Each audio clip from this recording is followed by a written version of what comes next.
शापित जीवन हमेशा दुखदायी माना जाता है।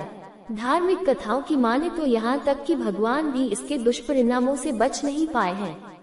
ऋषि दुर्वासा हमेशा अपने क्रोध और उसमें लोगों को श्राप देने के लिए जाने जाते रहे हैं। भगवान शिव से लेकर कृष्ण तक इसका परिणाम भुगत चुके हैं। ऋषि भृगु का भगवान विष्णु को शाप देना, जिसने हिंदू सभ्यता को जीने की राह दी। असुर गुरु शुक्राचार्य के पिता ऋषि भृगु ने भगवान विष्णु को कई बार धरती पर जन्म लेने का श्राप दिया था, इसीलिए उन्होंने राम, कृष्ण, नरसिम्हा और परशुराम आदि रूपों में मनुष्य रूप में जन्म लिया। शुक्राचार्य बृहस्पति से अधिक ज्ञानी थे। इसके बाद भी देवराज इंद्र ने उनकी जगह बृहस्पति को अपना गुरु माना। इसे अपना अपमान मानकर शुक्राचार्य ने असुरों का गुरु बनना स्वीकार कर लिया और असुरों के माध्यम से इंद्र से बदला लेने की ठानी। लेकिन देवों को अमरता का वरदान था और असुरों को नहीं, इसलिए शुक्राचार्य को यह अच्छी तरह पता था कि असुर कभी भी देवों से जीत नहीं पाएंगे। इस मुश्किल का हल पाने के लिए शुक्राचार्य ने भगवान शिव को प्रसन्न कर मृत संजीवनी का वरदान पाने की युक्ति सोची। ये वह चीज थी जिससे किसी मृत को भी जिंदा किया जा सकता था।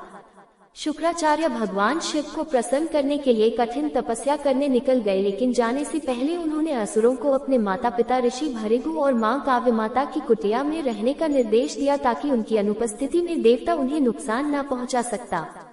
जब इंद्र को ये बात पता चली तो उन्होंने इसे देवों को जीतने का एक सुनहरा अवसर माना।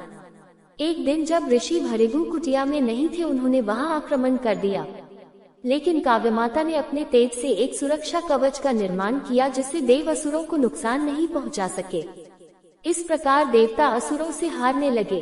भगवान विष्णु को जब ये बात पता चली तो उन्होंने देवों की रक्षा करने की सोची।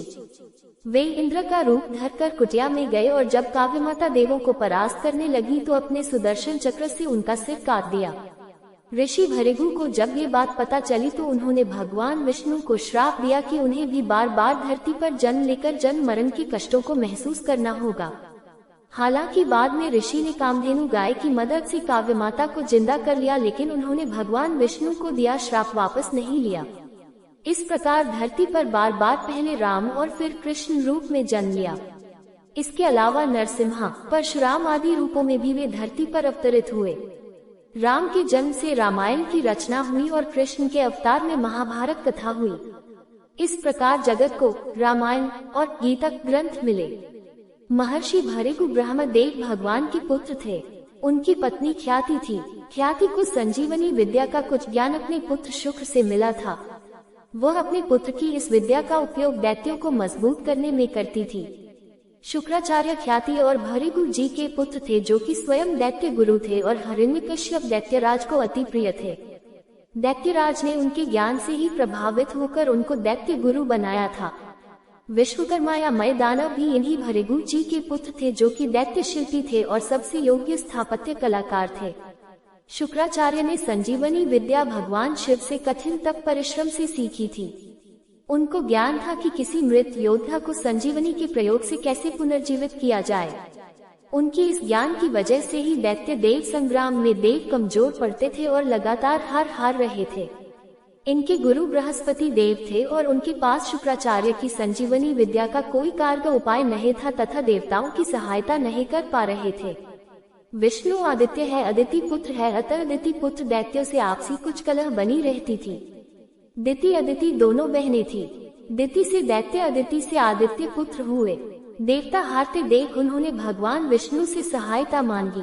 तब भगवान विष्णु ने देवताओं की प्रार्थना को ध्यान रखकर ख्याति, जो कि भृगु जी की पत्नी थी, का वध कर दिया, सिर कट दिया।